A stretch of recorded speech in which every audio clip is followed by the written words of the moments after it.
Hi everybody, it's Jimmy and welcome back to Jimmy Does Knitting. This is my knitting podcast where usually we pick a topic and we go from there. I don't think that's how this is going to go today, but we'll see. I am Jimmy Does Knitting on Instagram, Ravelry, YouTube. I have patterns for sale on Ravelry and I'm on TikTok as Jimmy Does Knitting. So you can catch me in all of those places. You can buy my designs on Ravelry. So yeah, let's, I guess, get into it. There's a lot. It's weird. I feel like I have nothing to say at all for like weeks and weeks and weeks. And then I suddenly am like, oh, I actually really do have stuff to say. So today is one of those days where we have something to say. These podcasts I'm going to try to stick to every 2 weeks, but I anticipate that being more difficult just because of work and life and all of that. So it will be whenever. Usually I do pick a topic. I don't know if that's going to continue just because of how busy I am. So I don't know. We'll see how things go. What else did I want to say? Oh yes, I pre-record these and I'm sort of like not as ahead as I usually am. So these will start to slow down, but that's whatever. We're doing this for the fun of it and we're going from there. So, I mean, let's get into it. I am wearing my first finished object. This is my Marius sweater. So this is a sweater made from Peer Gynt from De Brai Bouderai. I got the Marius kit from them, but I got the kit for the 3-colored drop shoulder version. But I wanted a yoke sweater, so I decided that I would like experiment and redo the yoke and figure out how this goes, sort of thing.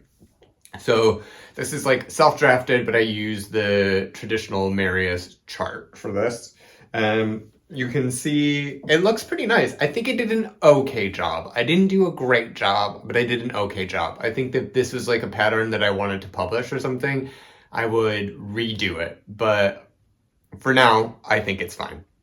So Peer Gynt, I used the black and the light gray. What I did is I started with a German twisted cast on the collar, and then I did some short row shaping in the back because I like that. I did the chart, and as soon as the chart ended, I think I knit like 1 row, and then I did sleeves and body. I didn't do anything on the cuffs and hems. I did go down to like a 3mm on the cuffs because for some reason, the Peer Gynt and the 3.5mm, which is what I was using for everything else, just like really looked like sloppy ribbing.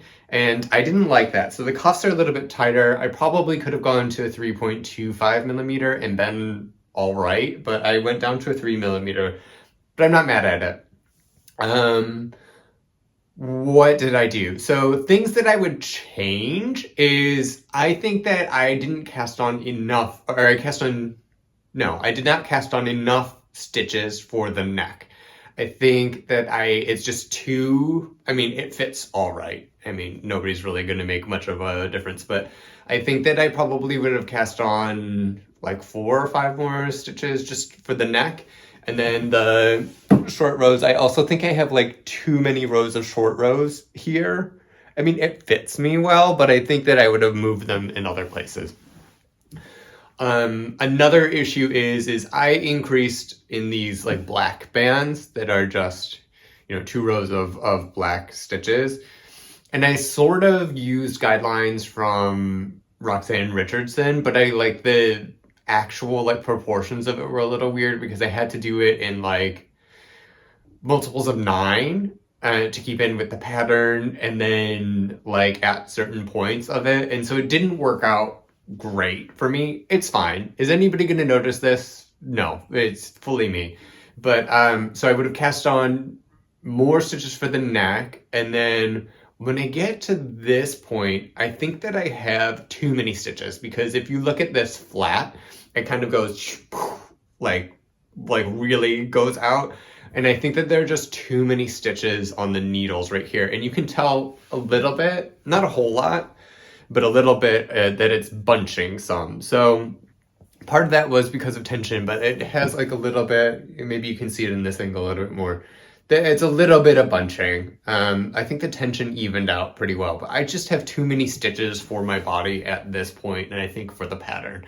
So I probably would have gone, I don't know, 1 or 2 repeats down here, and then added some more in like here or here, you know, like a gradual increase. Because typically, from what I understand about yokes, is that like the bottom half of the yoke you don't really increase on, and so all the increases are up here. So that's why I put so many up here, but it just is not, it just is a little bit wrinkly on me.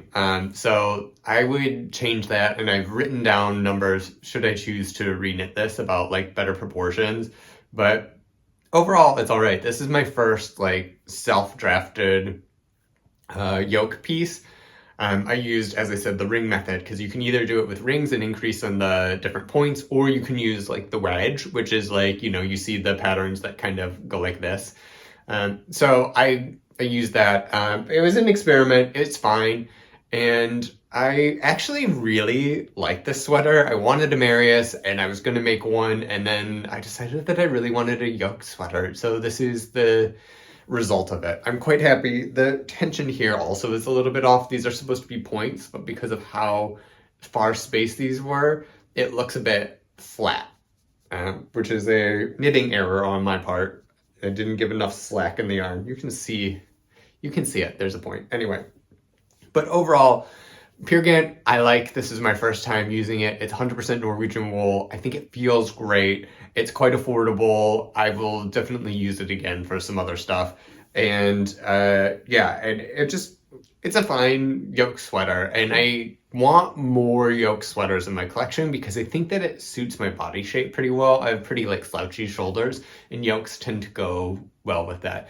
So I like a yoke. I would, if I were to publish this, I would have probably done the yoke, ripped it out, started over again with new numbers, and then gone for it. But I think that it's good enough where most people really won't notice the imperfections that I see about it. And then as this like wears, I think it will be quite nice. So that was my Marius. I wanted to discuss this. Now, this is an important thing that people do not discuss on podcasts, but we're going to do it. Part of the reason why I wanted the yoke sweater is because I have this yoke sweater. And this is just a plain black sweater. This is probably my second sweater I ever made. This is the Otte sweater by Jarrod Flood. It originally is a colorwork yoke, but I didn't obviously do the colorwork in it. I was going to do it like a second version later, never got around to it. So the reason why I'm bringing this up is this pattern is lovely. It's well written. I love the fit of the sweater. So nothing against the pattern. What I do not like is the wool. This I can't wear out. It is 100% merino. I don't know if you can see this. I'm going to try to get real close up in here. But like on the body and like really not high wear areas, it is so pilly. And yes, I've de-pilled this, but it just looks so bad. And every time I go out, I literally have like a ton of fluff that just like drags behind me, and I can't wear this out. It is so pilly. It immediately pilled. I shaved it. It pilled again. I shaved it, and it just looks so awful. It just looks so bad. So this is a We Are Knitters yarn. I don't recommend. I think because of this reason, I'm really off merino. It feels great, but it has such a short staple length that it really like isn't great. So this was, you know, a great sweater. I mean, just look at these sleeves. It doesn't look nice. It really doesn't look nice, and it hasn't looked great for a while. And also, I mean, like big holes in the underarm because I didn't know what to do with that. But I love this, but I also absolutely hate it, and this needs to go. I have enough flex sweaters. I can release something. So I've made this. I think this is going in the trash, and I have no problem trashing it. I don't think that this is wearable for anybody, so I'm not going to donate it. It's 100% wool, and it will go. But yeah, this was really expensive. I think this was like 140 euros of yarn, and it immediately looked bad, and I just don't like it, and it was super overpriced. So design 10, yarn garbage. I will never use this yarn again. So that is my Otte sweater. Let's go on to some other stuff. I just have a pile of things over here. we're gonna grab it as it comes and we'll see what happens. I'm not going in any order. This is my only finished thing. Anyway, next, I was going to knit this cardigan because I need a cardigan for work and it looked nice. I got this at the Gnarlsborough train station for €1. €1, £1. It has this all over fancy rib. And I thought it would be interesting to do this. So I got the Croft DK from West Yorkshire Spinners. I have this black and I did a little swatch of it. And I hated knitting the fancy rib. So what I wanted for the cardigan was something that was fairly easy, that would knit up quick and have some decent shaping. This is you can't really tell it here, but you can on here. It's sort of like a smocking stitch with like rib, and I think it would be easier if I knit English style just because of how you have to like move the yarn around, but I knit continental and it didn't really work very well. So I literally got like, I don't know, maybe 10 rows into the swatch and then I was like, I'm not doing this, I'm not going to enjoy it, it's not going to be quick, it's not going to be what I want. So this was a big plan that I've been talking about for a while, did a swatch, didn't enjoy it, we're passing. Next one. For this next one, we have a good update. I'm excited about this. So after my Prada sweater, my dream knit was the Does Diamond sweater. It is a all over pattern with my Does Diamonds pattern. I have a hat and a cowl for sale on Ravelry. You can go and check it out. And I wanted an all over sweater. I knew I wanted it to be worsted weight and black because that's what I enjoy. So I got a sample of this Rosarios Folclore and I loved it. I really loved it and it didn't come out at the time. So I wrote them and I was like, hey, where do I buy this yarn? Because I want all of it. And they graciously sent me 8 balls of yarn to make this project happen. So it's hard to find like a good black yarn is hard to find in general, but like a good worsted weight black yarn that's not merino and really good for texture is really difficult to find, and I found this. So this will definitely be used again, but you can see like how, maybe you can't, but it's very like plumpy and round, and it's Spanish wool. It's just, I think it's just Portuguese wool actually, where it's just like a mix of different wools, but it's 100% wool and it's fantastic. I love this yarn. It's great and I'm super happy to be working with it. So here I am. I have finished the yoke for this. So I've split for sleeves and here it is. So this is a very shallow yoke because I'm obsessed with gussets now. I don't know why, I just am. So what we're doing is we're shortening the yoke. I'm going to put in some gussets and then we'll have the body in the sleeves. And so when you have a gusset, you essentially make the armhole like closer, but you still maintain that amount of movement and there's like a little less bunching of material. So because I'm obsessed with it, I figured why not try it on this design. So you can see it's my Does Diamonds texture, and this is really beautiful in this yarn. I think it's really nice. And what I'm doing is sort of like a saddle into a raglan. So you can see this is the sleeve. You can see right here that's a bit of like a saddle shoulder and then it expands out into more raglan shaping. And the deal is right here, these things, the stitches are increased within this ribbing thing. So when you do a raglan, let's say, there are those like lines. And so that's where the stitches are increased. They're not increased in the pattern for this one. So it really was a lot of math and trying to figure things out because some things work and some things don't with it. Overall, I think it's really cool. And what that will allow, especially with the pattern that it has, is that it will, you know, here, and then it will like go down. But when we get past the gusset, it will allow the pattern to continue. So it will pick up from here down and then here down. And so adding that gusset really like makes it so it's very continuous. And it's something that I'm exploring with this, but I think that I could do it with other actual designs to make it really like seamless and nice and look a bit more pieced, I guess. But yeah, it takes forever. This is on a 4.5 millimeter needle, but it's like, I think like 24 stitches per 4 inches or something. It's like almost a fingering weight gauge because all of these are just 1x1 cables essentially. So it takes forever. It hurts my hands. It's beautiful yarn. This is going to be a beautiful sweater. It's not a priority, clearly, but it's good. So I had to write out the chart for the sleeves and then the back. And then I did some math for the front to like do some shaping. I started off flat and then I like started knitting in the round. But so yeah, the chart part is done. Right now I'm sort of raw dogging it, I guess.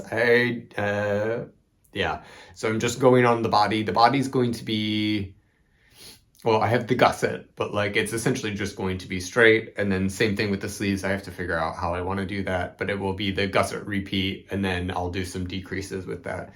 I do not know what I want to do with the collars and cuffs because I could either do one of two things. One is like go down to like a 3mm needle and do some 1x1 twisted rib, which I think would look really nice. And just for like maybe an inch, like very shallow.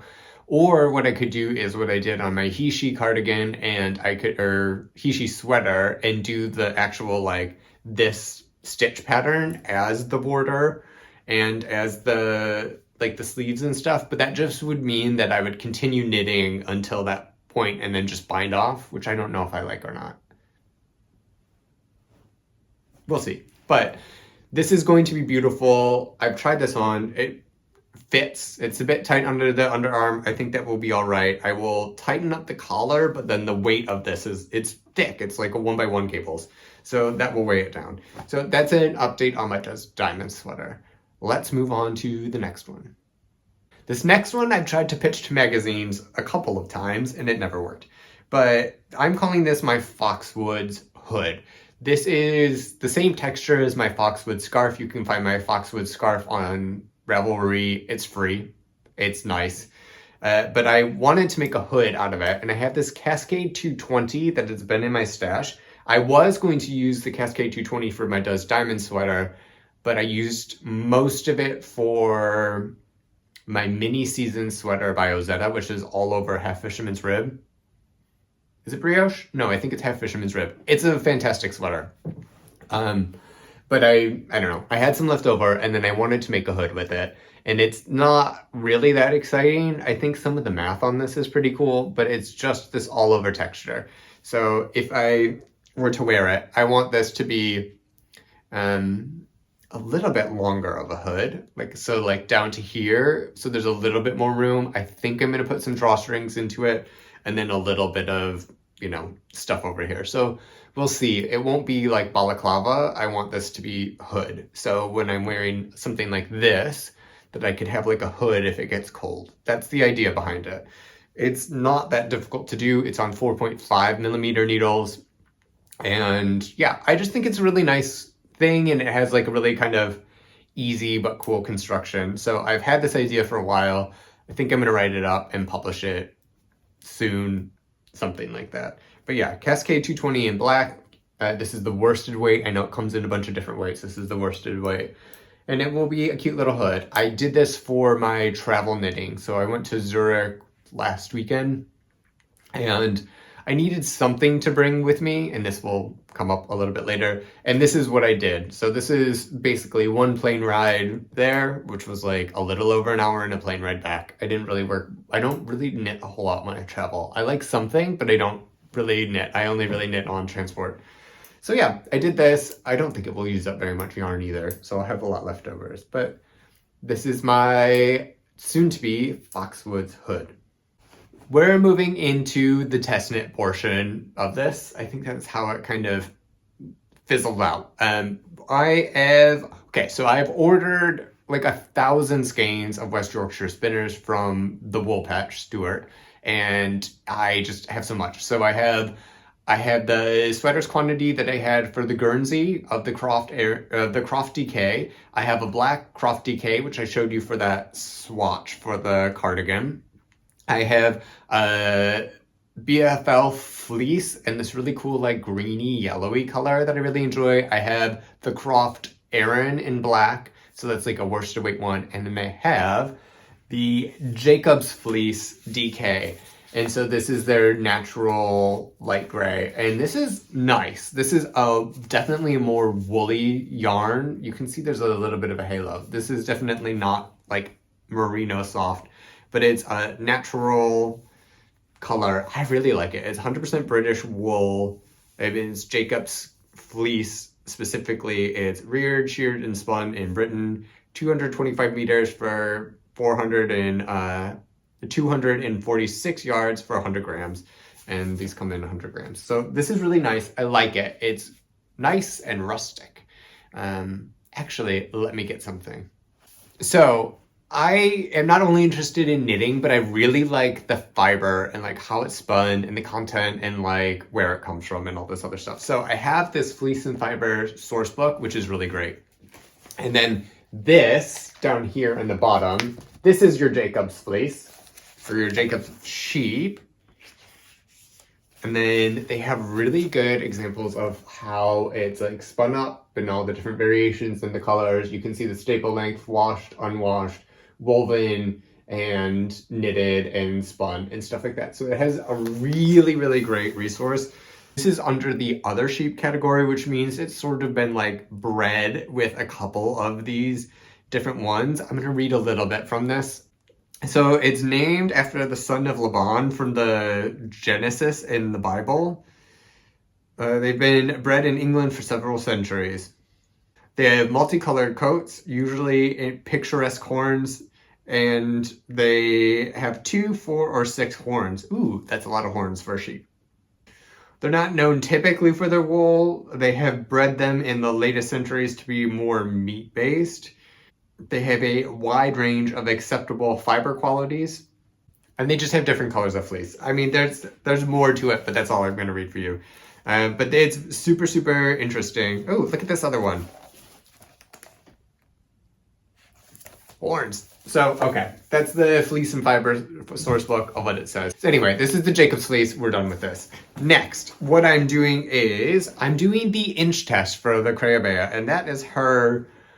It's another one of her mega patterns. It's like a saddle shoulder Henley sort of thing. So it has the slit. I am doing the Masc fit in their half fisherman's rib. So this is the Jacob's. It started with the 2 saddle shoulders, and now I'm just working on the back. It's going to knit 2 fronts. They'll combine at one point and then work in the round sort of like a regular top-down sweater. I also am choosing the Henley neck because I like a taller neck, so I will do that. I will say that everybody in this test has crazy different gauge. Some people are using like 5mm needles. I'm using a 3.5mm needle. Honestly, this is what I prefer. This is what's getting me gauge. I'm a very loose knitter. I think Rebecca uses 3.75 in hers. So I have that. What that also means is the short rows here are just not enough for me. So when I do the collar, I'll add some short rows in the collar, and I'll tell her that that's what I'm doing. It's not really in the pattern, but because my gauge is just so short, then it's whatever. But people are really having trouble with gauge on this, and that is because when you block half fisherman's rib, it really grows.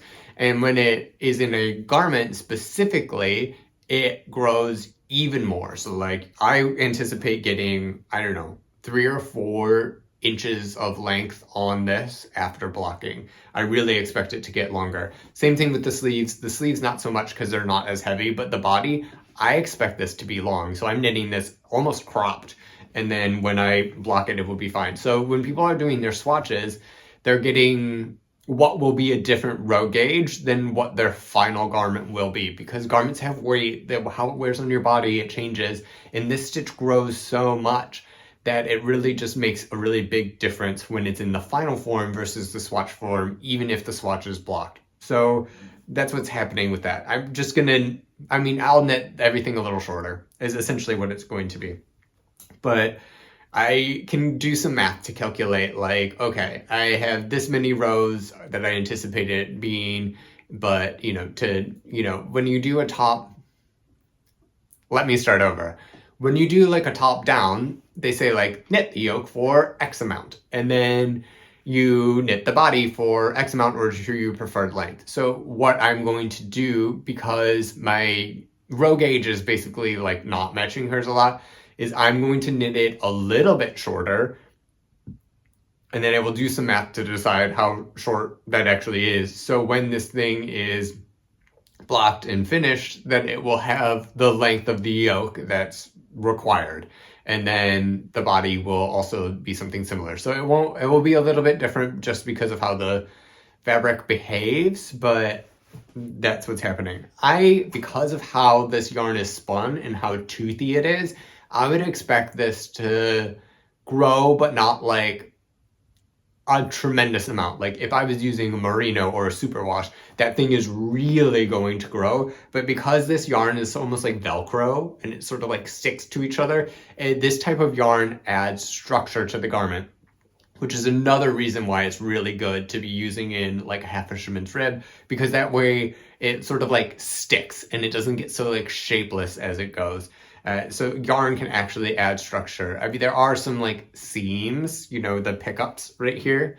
This is the pickup for the back from the saddle. So it does have some seams and stuff that's not as strong as a sewn seam. But yeah, so that's the plan with this. I'm not very far. This is due in January, so I'm really not going to rush this. I think that, you know, once I'm done with like the shaping in the front, like this is an easy knit. I find it incredibly rhythmic, and I think that it's really good. Oh, one more thing that I think affects gauge is how you knit half fisherman's rib. There are two ways to do it. One is sort of do it like brioche, where you do like yarn over knit, yarn over knit, yarn over knit. And then the other side is always just knit, purl, knit, purl, knit, purl.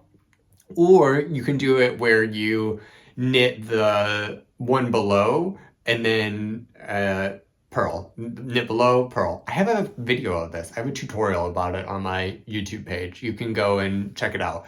But what that does is if you do the yarn over like I do, because I find it more rhythmic and enjoyable, then it adds more yarn into everything.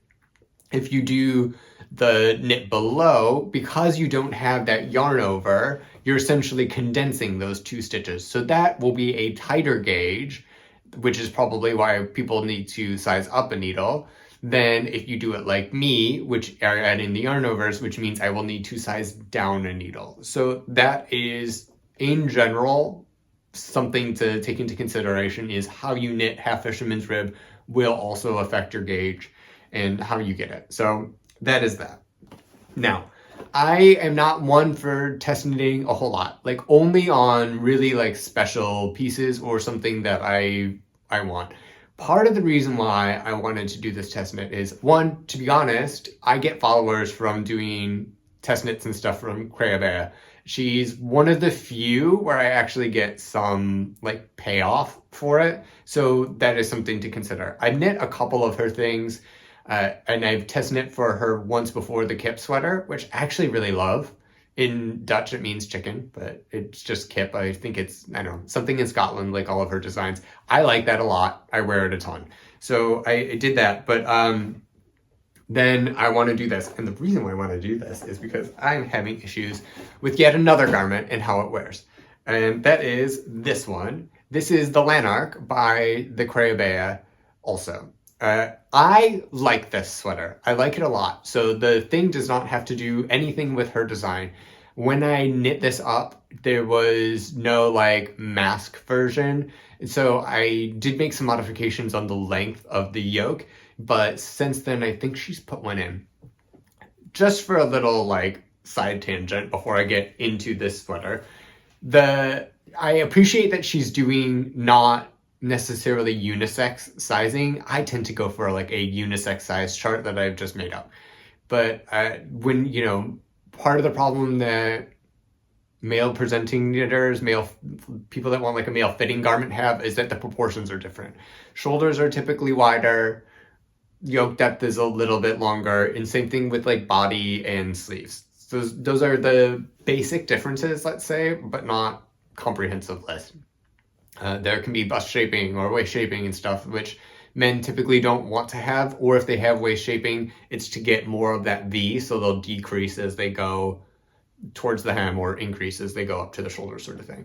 So there's that. Also, kind reminder, clothing does not have a gender. Clothing doesn't have a gender. And it's not binary, right? Like, gender is not binary. It's not male, female. And everybody has really different bodies. Like I said, I have quite slouchy shoulders. So typical, like, female width for the shoulders fits me fine. But the yoke depth is funky on me if I do a ladies pattern. So I modify based on how I know how I like things to fit. But as knitting designers, we typically grade to a size chart of standard sizing to hopefully capture most people in general. Does that work? I don't think so, but it's kind of like the best tool we have at the moment. So she typically writes her stuff for female size charts, and I will say, having knit two of her patterns already, the Lanark and the kit, that she has quite a tiny yoke depth. Like, it is up in my pit if I do not change it. So I appreciate that she's doing these two different sizing diagrams. I think the wording can be improved. I put some stuff out to my Instagram followers, because that's where I'm most active, about like Masc versus Fem fit, which I don't think is great. I think that implies that there's like, I don't know, like it's still male or female. Although I have had two cis men, gay, but cis men be like, Masc versus Fem is fine because it doesn't necessarily mean gender, like lady and man, in the way that like, oh, I'm a bit feminine, or like that butch lesbian over there is a bit masculine. Like, that way it's a little bit more fluid. I don't know if I fully feel comfortable with that answer, but I think that's definitely one perspective. People have also said fit 1, fit 2, fit A, fit B, boxy versus regular, long versus short, like those sort of things. But I do think that language could be improved when we talk about the way that things fit if we're doing multiple sizes, especially if it's one's graded to a women's size chart and one's graded to a man's size chart. All that to say, I don't have the answers, but I'd be very curious of what you have to say. I am like a fit 1, fit 2. I mean, because especially with the shoulders, like I don't have really broad, I'm somewhere in between, right? Like I'm not Masc, I'm not Fem. Do with that what you will. My Lanark. I bought cheap yarn for this. I bought Drops Daisy for this sweater because I didn't know if I would like it. I didn't know if I would like the zip, and I didn't know if I would like this collar being up. I could tell you within like knitting before I even finished the yoke of it, loved it. I think that it's great. And this is also a half fisherman's rib, so you can see this stitch really grows. So there's that versus, this is my swatch, but you can see this swatch is blocked and this thing has been worn. So you can see that the stitch will grow even more than my swatch, which has been blocked. And it fits well. I like the sweater. I do not like the yarn. So here we go back to yarn choice. Drops I got because I knew that I wanted to experiment with this, and Drops is affordable. Drops is a great opportunity for 100% wool that is, I think this whole thing cost me 30 euros. It's always on sale.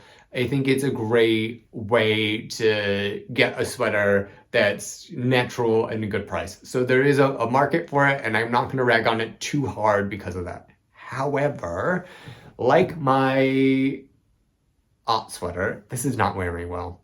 I just don't think that merino wears well. Maybe I'm an old curmudgeon or something, but like, look at these sleeves. I mean, they look nappy. Like, they just don't look good. This is actually probably wearing a little bit better than my other one, than the We Are Knitters one. But yeah, I just don't think that I can wear this to work anymore, because I just think it looks a little too like worn and pilly and like oddly stretched out. I also did not do a great job of sewing in the zipper. That's my fault. That's not the pattern. It looks even more wonky the more I wear this. So I just, in general, this is the stomach. Why is it so pilly? Like, I don't know. I'm not pleased with how the yarn is wearing. I know Irish Farm Art in his recent podcast was like, somebody commented something about the drops not wearing well, and then it really put me off, but I love it. And I think it wears well for me. And I think that is valid. I still stand by my point. I don't like how this is wearing because it was me who did that put him off of drops. But it's just not for me. Like, I prefer, I guess, a more woolly wool. So what I'm doing is, because this is essentially half fisherman's rib with the collar, I'm doing that with the Insh sweater. It's going to be half fisherman's rib with the collar, and it will be in a yarn that I like more, and it will be fine. So this is going in the garbage as well. On a side note, if you're thinking, and I've said this before, this is another rant. If you're thinking about buying We Are Knitters yarn, do not buy it. It's not good quality. It is, well, it's the exact same quality as this. Stuff on it. As this Drops Daisy. And Drops Daisy is, I don't know, 3 to 5 euros a ball, depending on when you catch it. And the We Are Knitters is like 14, 15 a ball. For the same exact. I did one time when I was trying to teach myself knitting English style. I did a hat in Drops Daisy and We Are Knitters because I thought that they looked very similar, and it was an Oslo hat. But I cannot tell the difference of the yarn in the hat. There is no line. The colors are exactly the same. The hand feel is exactly the same. I think the yardage is slightly different. I think it's very, very, very, very differently. I think the We Are Knitters one is slightly thinner, but overall it is the exact same yarn. So if you want to buy We Are Knitters yarn, look at Drops. It's the exact same thing. You'll save yourself a ton of money. So I cannot be mad at this because this is sort of doing what I expected it to do. Do I like it? No. So this and this are going in the garbage. Once again, it's 100% wool. It will biodegrade. I can't give these away because I don't think they look good. And that is my big rant, and the ability to knit something that I love that is nicer than something I knit before, or nicer, for me, is great. So I'll salvage that zipper. I'll use it for something else. If not, Mr. Knitting will, because he sews. And then that's that. This is going on too long. I have one more for you, and I will be right back. Okay, I will try to make this quick. I have one more test knit that was due yesterday at time of filming. I think it's out by now, but I have not finished because I took a 4-day break. I swear to God, the original deadline was this week, not last week. So I didn't time everything right, and then I just traveled for 4 days, so I didn't work on anything. This you need a chart for, and I need to cross off every row of the chart. Didn't do it. So this is my Dimension Scarf by My Mana. I like this. I was in a bit of a slump in terms of technique and creativity at one point, so I was like, I'll sign up for this. If I get in, I get in. If I don't get in, then I don't get in, and it's fine. The needles are whatever. But this is a really cool scarf. It has these, increases and decreases here. And my tension's a little bit off, especially at the beginning, but it's this really pretty Rusamine technique. So the yarn I used Viking yarn because there was a sale on some of it, and it was a dupe for the Pasquale that it calls for. And I got this for 40 euros as opposed to 80 or something that the Pasquale would have cost me with the discount. So it's a good alternative, but cast on over here, you can tell that I still had some tension issues, but overall it's really quite nice. You need a chart and you need to sit down and do it, but it's not tremendously complicated. But I knit this a bit wrong. So I'm a loose knitter. I knew that I would need some extra yarn. I'm glad I bought one more ball of this linen color, and I needed it. And then I have 3 balls of black mohair that I'm holding together. I will have lots of extra of this. I'm not a big mohair fan, but for this, that's what the pattern called for, so I'm doing it. Oh, it's also reversible. So you see this? Ooh, so it's super soft. I'm using alpaca and mohair, so this thing is gonna go well. This is sort of inspired by the colors of like a Bauhaus drawing, you know, those old drawings that look like they're on these old linen papers. I'm sure they were white when they drew them, and then they had the black stripes that were very geometric.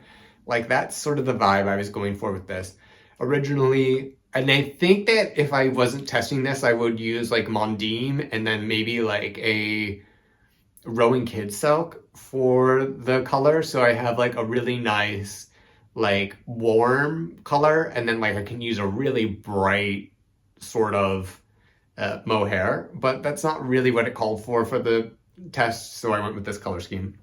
Anyway, I enjoy this. This takes a while. I think it calls for 2.75 millimeter needles.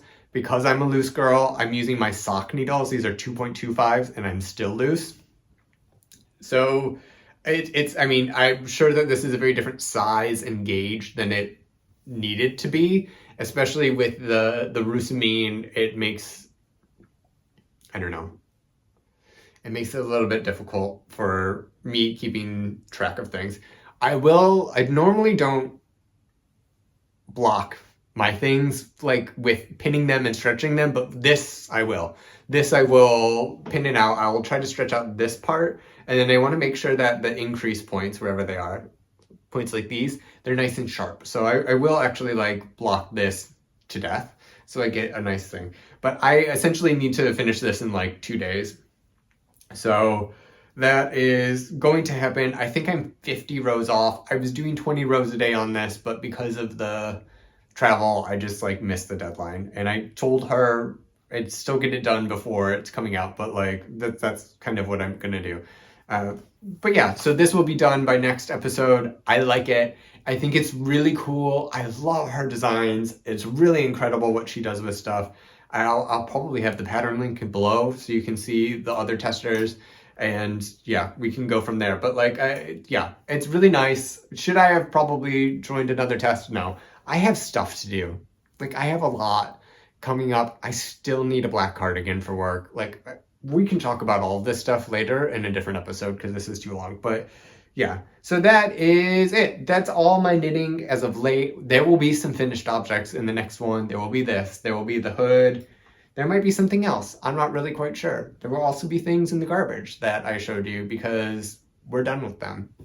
It's a bit of a moment of purge for things in my house. Anyway, I hope you all are well. Thank you for listening. If you've made it this long, don't forget to like and subscribe, comment. It really helps me get some visibility. And remember to be kind to yourself and be kind to others, because everybody's feeling some sort of way right now. It's okay. And I will talk to you in the next one. Goodbye.